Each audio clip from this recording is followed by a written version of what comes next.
नमस्कार बंधुरा भक्ति दर्शनम चैनल नतून पर्वे आपनादेर सकलके स्वागत। आपनारा केमन आछेन? आशा करी आपनारा भालो ओ सुस्थ आछेन। आजकेर पर्वे आमरा जानबो 2025 साले 1432 बंगाब्दे राधा अष्टमी व्रत कবে पालन करते हबे।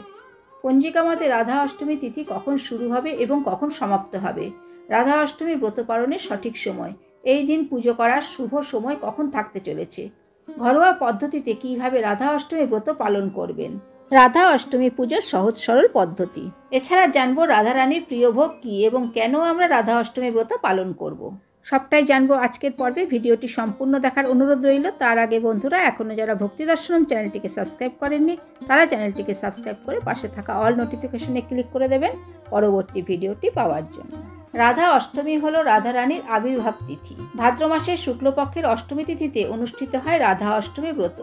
जन्माष्टमी एवं राधा अष्टमी दुई समान गुरुत्व सहकारे पालन करे थाकेन हिंदू धर्मावलम्बीरा। भाद्र मासेर शुक्ल अष्टमी तिथिते राजा वृषभानु एवं तार स्त्री कीर्ति स्वर्णपद्मेर कोले धराधामे पा रेखेছিলেন श्री राधा। वैष्णव समाजे এই अष्टमी মহা সমারোহে উদযাপিত হয়ে আসছে।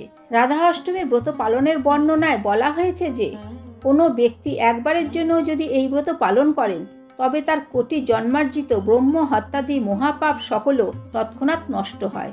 শত সহস্র একাদশী ব্রত পালনে যে ফল লাভ হয়, রাধা অষ্টমী ব্রত পালনে তার শতাধিক ফল লাভ হয়ে থাকে।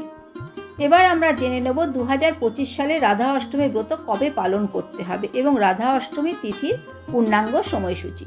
পঞ্জিকা মতে 2025 সালের 1432 বঙ্গাব্দে রাধা অষ্টমী ব্রত পালন করতে হবে 31শে আগস্ট 2025 বাংলার 14ই ভাদ্র 1432 রবিবার। রাধা অষ্টমীর অষ্টমী তিথি শুরু হবে 30শে আগস্ট 2025 বাংলার 13ই ভাদ্র 1432 শনিবার রাত্রি 8টা 9 মিনিটে এবং অষ্টমী তিথি সমাপ্ত হবে 31শে আগস্ট 2025 বাংলার 14ই ভাদ্র 1432 রবিবার রাত্রি 10টা 4 মিনিটে। পঞ্জিকা মতে রাধা অষ্টমী পুজোর শুভ সময় থাকতে চলেছে 31শে আগস্ট রবিবার দুপুর 12টা থেকে দুপুর 2টোর মধ্যে। এবার জানবো রাধা অষ্টমী পুজোর উপকরণগুলি কি কি। রাধা অষ্টমী পুজোর জন্য যে উপকরণগুলি লাগবে সেগুলি হলো দুধ, দই, ঘি, মধু, গঙ্গাজল, তুলসী পাতা, ফুল, ফুলের মধ্যে জুঁই ও পদ্মফুল অবশ্যই রাখতে হবে, কুমকুম, চন্দন, হরিতকি, পঞ্চশস্য, পঞ্চগব্য, ধূপ, দীপ, ঘট, সর্ষিস ডাব, আম্রপল্লব, রাধা ও কৃষ্ণের জন্য নূতন বস্ত্র, আতপ চাল, ফল, মিষ্টি, নৈবেদ্য। এবার জানবো নিজ গৃহে পুরোহিত ছাড়া কিভাবে রাধা অষ্টমীর পুজো করবে, সম্পূর্ণ পুজো পদ্ধতি। রাধা অষ্টমীর দিন সকাল সকাল স্নান সেরে শুদ্ধ বস্ত্র পরিধান করুন।